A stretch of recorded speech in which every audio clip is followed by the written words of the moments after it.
verdade, hoje eu quero contar algo meu, da minha vivência. Eu, até pouco tempo atrás, alguns de 2 para 3 anos atrás, eu era uma pessoa muito sedentária.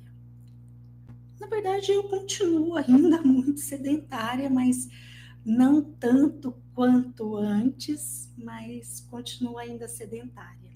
Quem me acompanha já há algum tempo sabe que eu sempre falei disso. Por vezes eu postei stories das minhas caminhadas e eu sempre falava isso.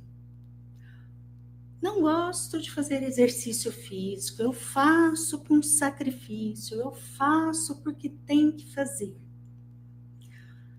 Bom, infelizmente eu ainda não consegui modificar esse cenário. Eu sei que várias pessoas conseguem e é muito bacana as pessoas que conseguem de verdade colocar a atividade física na sua rotina com um comprometimento verdadeiro. Entretanto, eu ainda não consegui isso, tá? Não consegui mesmo. Mas hoje eu quero contar alguns sucessos referente a isso que eu tenho conseguido. Bom, então, até algum tempo atrás, eu era extremamente sedentária. Eu até tinha uma brincadeira, tá? Por vezes, talvez foi até um pouco de mau gosto, mas eu tinha uma brincadeira assim. Deus errou. Ele tinha que ter inventado o ser humano da seguinte maneira: quanto mais ele fica quietinho num sofá confortável, sem fazer nada, mais saudável ele fica. Bom, brincadeira, que de brincadeira nunca tem nada, tá? As brincadeiras sempre contam algo da gente, né? Ou seja, aquilo que sai da nossa boca sempre conta algo da gente. Mas fato é que eu empurrei com a barriga a questão da atividade física o máximo que eu pude. Entretanto, há mais ou menos 2 para 3 anos atrás, todas aquelas questões do climatério, da menopausa chegando, toda aquela mudança hormonal, aí sim eu tive um impacto muito grande na minha saúde. E tive que olhar para a questão do me cuidar de uma outra maneira, me cuidar de uma maneira mais comprometida. Mas não só isso. Eu também, mais ou menos há 2 para 3 anos atrás, eu tive o meu diagnóstico de neurodivergência. Ou seja, a princípio eu sei que eu sou TDAH. Tenho uma desconfiança de autismo nível 1, mas ainda vou avaliar. Então, somando esses dois eventos que vieram mais ou menos na mesma época da minha vida, eu fui obrigada pelo corpo mesmo, sabe assim, quando os sintomas chegam para você, te apertam e falam assim, olha, ou você muda alguma coisa aqui, ou não vai funcionar mais. Foi mais ou menos isso que eu vivi, então, de 2 para 3 anos, com esses dois fenômenos acontecendo na minha vida. Então, de lá para cá, eu não deixei de ser sedentária, tá? Mas eu mudei uma coisa. Eu mudei o meu compromisso com a atividade física. Por vezes eu não consigo, mas eu não abandono mais. A semana que eu não tô lá muito bem, a energia tá mais em baixa, pelo menos uma caminhada eu faço. E quanto mais eu estudo, quanto mais eu procuro meios de me autocuidar e ficar bem, mais eu chego a essa conclusão. A gente tem que cuidar do corpo.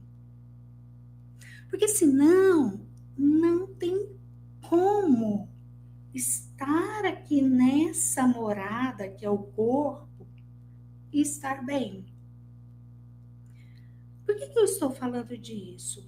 Tanto por mim, meu caso pessoal, quanto por diversas pessoas que me contam as suas histórias, seja em terapia, em constelação ou em comentários dos meus vídeos. Eu vejo que algumas pessoas têm a ilusão de que vão atingir um estado de leveza, de tranquilidade, de empolgação com a vida fazer sentido, sendo que não cuidam do corpo, não fazem a atividade física como deve ser feita, minimamente,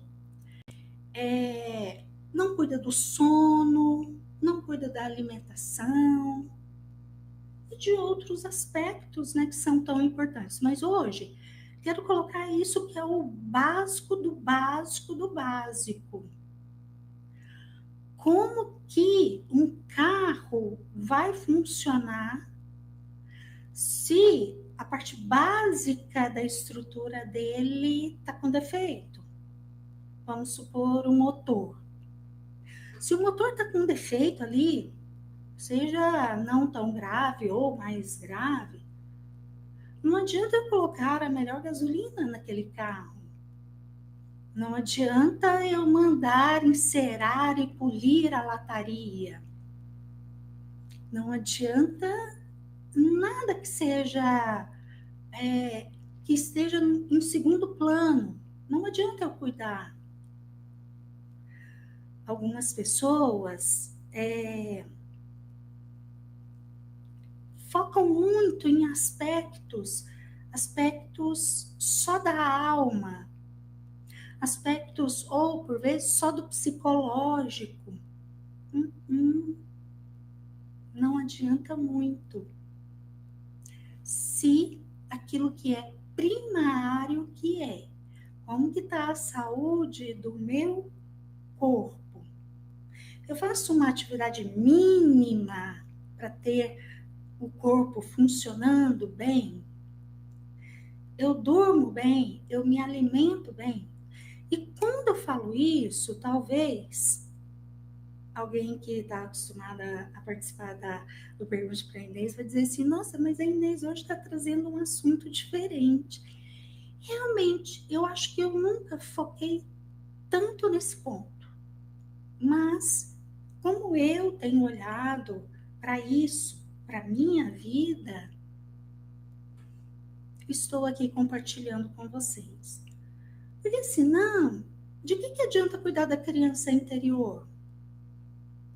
De que adianta fazer meditação? De que adianta participar de um monte de encontros, um monte de cursos? Adianta muito pouco. Por quê?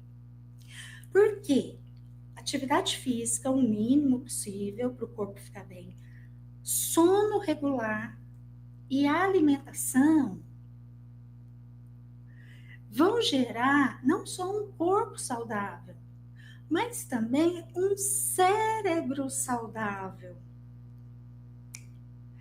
Entenderam onde eu quero chegar? Aí sim, tudo mais que eu sempre trabalhei aqui com vocês faz sentido. E quando eu faço toda essa reflexão, isso vale tanto para mim, quanto para algumas pessoas que me trazem uma fala mais ou menos assim: ai, mas eu já fiz tanto curso, eu já fiz tanta terapia e nada resolve os meus problemas. Ok?